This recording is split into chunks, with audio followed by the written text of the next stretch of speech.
It begins with a chilling realization that refuses to go away. For years, survivors connected to Jeffrey Epstein have spoken about hidden recordings, cameras placed in private spaces, and powerful individuals who were never held accountable. These weren't just random claims thrown into the void. There was always a pattern beneath them, something that hinted at a much larger system operating quietly in the background. And while the public focused on the most visible names, there were always others lingering just outside the spotlight. Names that didn't trend, didn't dominate headlines, and were easy to dismiss. But as more details slowly surfaced over time, it became harder to ignore the possibility that some people were being protected, while others were left exposed. And just when it seemed like the story had reached its limit, one overlooked name began to resurface in a way no one expected. For a long time, Erika Kirk was one of those names that never quite stuck. You could find mentions of her scattered across forums, buried deep in comment sections, or attached to vague discussions that lacked solid proof. Nothing about it felt strong enough to hold public attention, and that made it easy for most people to ignore. She existed in the background of a much larger conversation, never fully stepping into the spotlight. But that changed the moment a much bigger name entered the same narrative.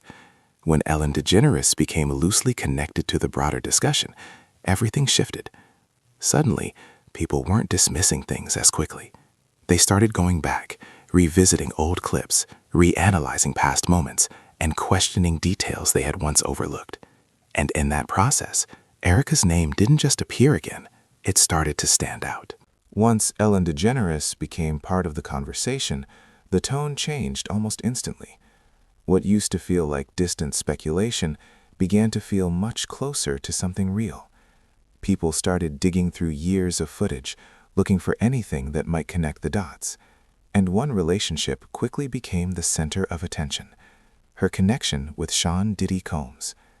At first glance, their interactions seemed harmless, even playful. But when viewed through a different lens, those same moments started to raise questions. Jokes that once felt lighthearted suddenly carried a different weight. Casual conversations began to feel more layered. And the more people watched, the more they began to wonder whether these were just normal celebrity interactions or glimpses into something that had always been hiding in plain sight. That's when attention shifted toward the environment surrounding those connections. Sean Diddy Combs had long been associated with exclusive gatherings, private events that were known more for who attended than what actually happened inside them. These were spaces where access was limited, where guest lists were carefully controlled, and where very little information ever made its way to the public. Over time, stories began to circulate, not confirmed, not proven, but persistent enough to keep resurfacing. And once people started considering the possibility that these environments operated differently from what was shown publicly, a new question emerged. If these spaces existed, then who else had been part of them? And more importantly, how many connections had gone unnoticed simply because no one was looking closely enough at the time? As those questions grew louder, Erika's timeline started to attract more attention. She wasn't just someone loosely connected to the story. She had been moving through specific circles for years: fashion, media, networking events, spaces where influence and access often intersect without drawing too much attention. On the surface, it looked like ambition, like someone building a career step by step. But when people began lining up her appearances, her connections, and her opportunities, it started to feel more deliberate. Her own statements about being adaptable, ready to travel, and willing to step into any environment only added to that perception. And when her association with Diane von Furstenberg resurfaced, it introduced another layer of complexity. Because at that point, it no longer felt like isolated moments. It started to look like a pattern. Then came the Romania Project, which initially appeared to be a straightforward humanitarian effort. The narrative presented to the public was simple: helping children, supporting communities, contributing to something positive.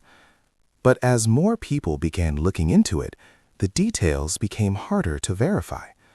Records were incomplete, documentation seemed inconsistent, and certain partnerships were never clearly explained.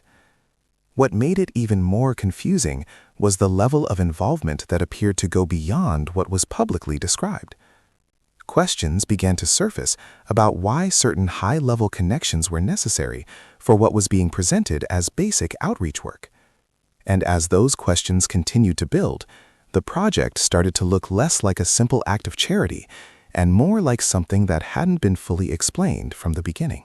The situation escalated when reports began circulating that Erika's name had been mentioned in legal contexts tied to Epstein-related discussions.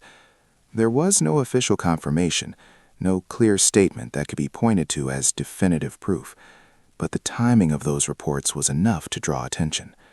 They surfaced at a moment when public interest in the Epstein case was rising again, when people were already questioning who else might be connected. And that's what made it significant. It wasn't just the mention itself, it was when it happened. Because at the same time, other names were being pulled back into the spotlight, and the conversation was expanding in ways it hadn't before. And once that momentum started building, it became increasingly difficult to separate coincidence from something more meaningful. Then came another development that added even more attention to the situation. Ellen DeGeneres made the decision to step away from the United States and settle abroad, presenting it as a personal choice and a new chapter.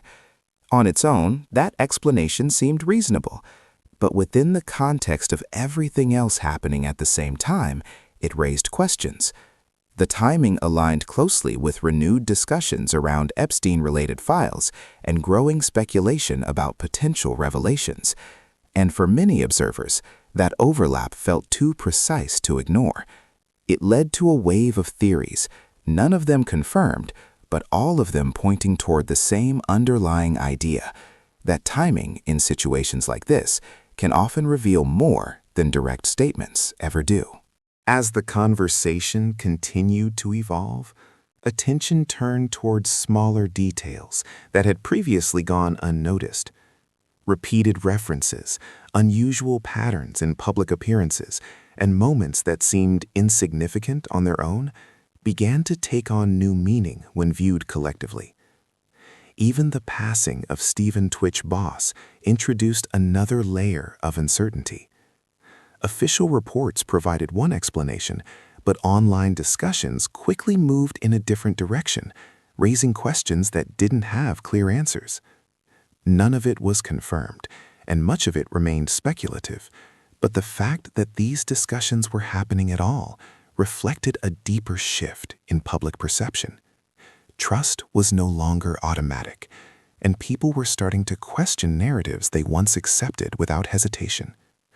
And at the center of all of it, one name continued to resurface: Erika Kirk, no longer hidden in the background, but firmly placed in the middle of a story that is still unfolding.